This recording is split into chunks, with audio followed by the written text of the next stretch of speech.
We've seen so many large electric vehicles. Now it's time for a small one with the all-new Volvo EX30. Here is Thomas von Autogefühl in 4K, full screen, full length.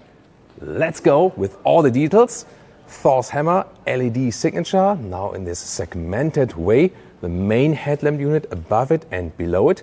Cloud blue is this very light blue color. Very interesting indeed. I think the Volvo logo kind of has a retro styling now. And all the way closed front because you do not need the cooling here for the electric vehicle. The market for the small EVs is not that large yet. So they make a smaller one than the C40 or the XC40. This one here at 4 meters 23 or 167 inches.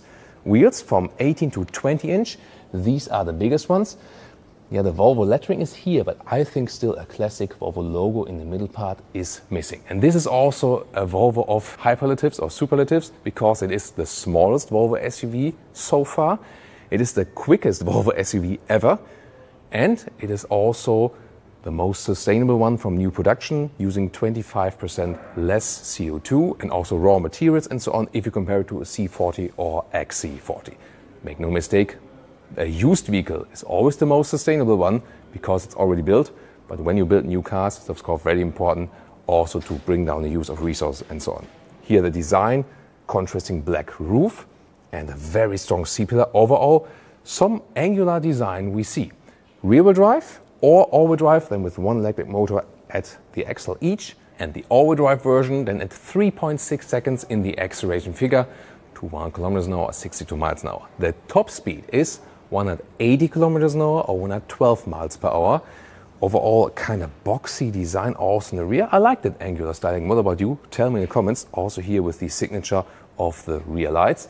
However, the CD value is not the best one, 0.28. And that means it's rather a city SUV. On high speeds on the motorway, it will consume a little bit more, of course.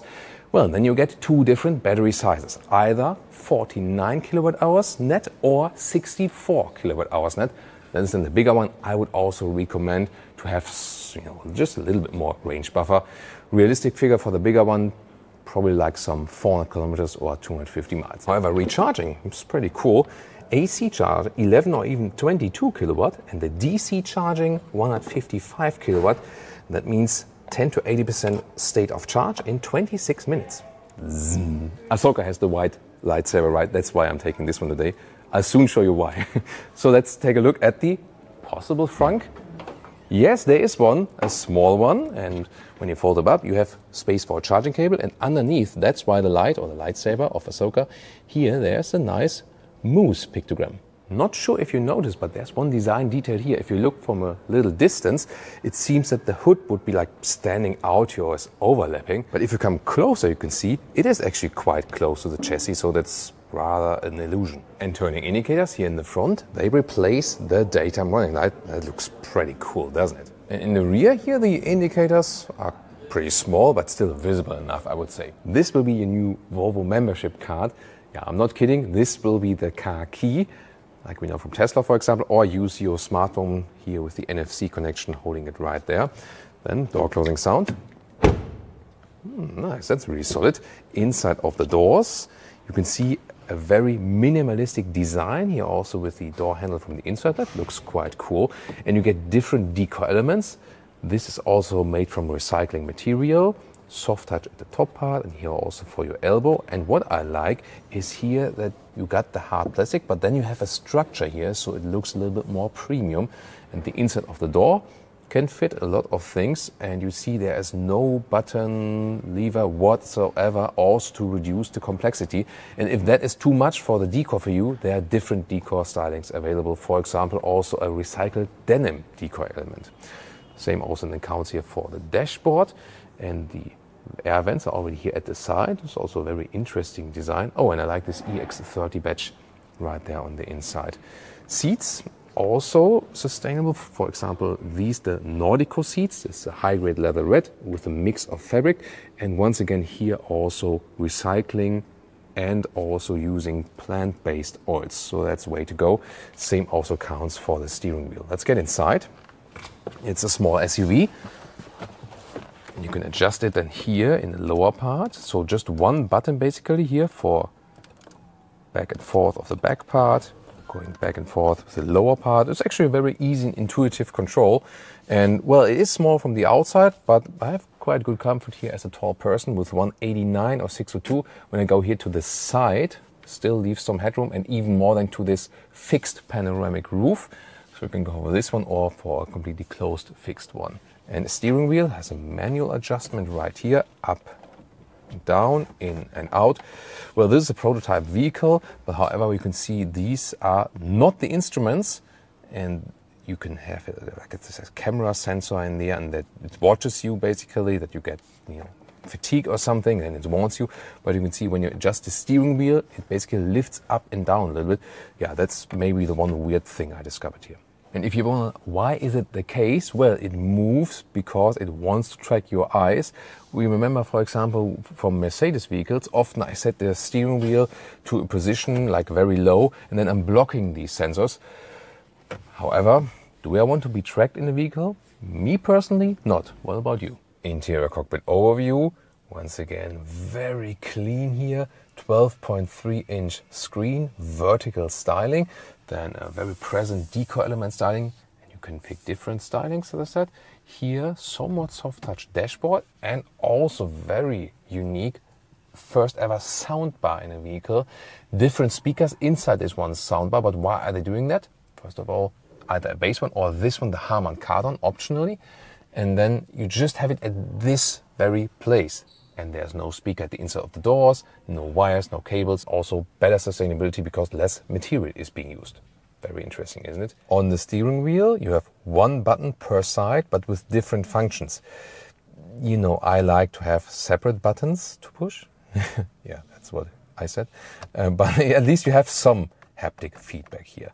And for putting in the gears, it's behind the steering wheel here. You just put it up and down for drive and reverse and so on. Infotainment system is Android Automotive based, means a native support of Google Maps. Also, when you put in a destination, it calculates the charging stops and so on. No digital instruments means that here the speed will be displayed in the top part. Yeah, I haven't liked it with the Model Y or Model 3 by Tesla either. Temperature unit is right here. Relatively easy to see everything, but of course everything into that screen. And this will then be the app overview. You will also be able to use Apple CarPlay wireless. When I make it a little bit darker here, join the dark side, then you can better see the small ambient lighting here on the right side. The glove box is actually here, and you open it in the infotainment system. There we go, with a lot of space inside actually. Let's close it. In the lower part, an inductive charging pad. Very lower part, you have it either like this, or you can open it for more space, and then you also have two USB-C chargers. Here, the window levers on the inside, and when you press this one, you can also control the rear window levers. And this is also funny, here the middle console slides open, and you have two cup holders, or one cup holder, or 0 cup holders. And then once again, you have a little bit more open space, or slide it back like this, half, or all the way. Panoramic roof perspective from the rear. Of course, the rear passengers can even better see that. And talking about the rear passengers, you have to remember it's a small SUV, but let's try it out nevertheless. And you can see when the seat is set to my driving position, I cannot fit behind it that well. So for tall adults is critical. You have the same design at the inside of the door, and these very cool door handles. I really like them indeed. And I can slide through because there's no middle tunnel using the EV platform. And when I'm, for example, here behind the co-driver seat or passenger seat, then of course you can adjust it a little bit better. The bench is also quite low. You can see here the angle of my knees. So it's not meant for tall adults for a long journey or so in the rear. Yeah, I think considering the length is actually okay. Nice the fabric use here as well with the Nordico material. Nordico again is this high-grade leatherette. And you also have separate rear window levers, but they are also in the middle console. This lower part here, the storage here, you can also take out from here. For example, use it as a trash, or you know that you can easily empty it.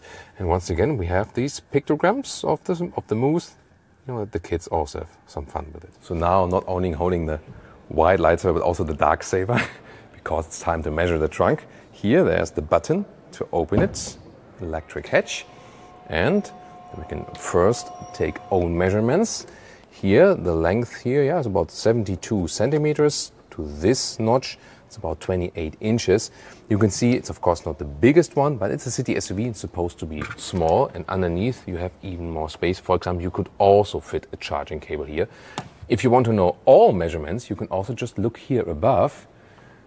Will it fit? And then you can see the full length here as well in 4K. So this is a good idea when you want to go shopping. And I think this is proudly sponsored by IKEA, isn't it? And here, the seat's all the way folded flat. You have to do that from the second row. However, that's also standard for this segment that you can't unleash it from the trunk. Zoom. Yeah, I'm still waiting for Mace Window's return. He's dead? No, he's not dead. He just fell off, right? So now about pricing. It will start below 40,000 euros in the easiest trim and also with the small battery. And then when you go for high trim and all-wheel drive, then you end up about like 55,000 euros. And that's quite reasonably priced in the premium segment. Yes, of course, it's a small SUV, but if you compare the non-premium competition, there's not too much price difference. So I think a very interesting proposal. Looks pretty cool. Also here when you hold the light against the vehicle, right?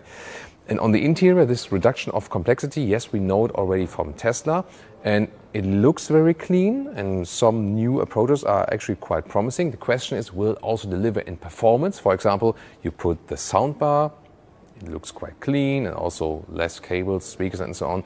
But it will also sound good. We'll test it later in the driving part, where we can tell you more about the driving behavior and also the real-world concise range.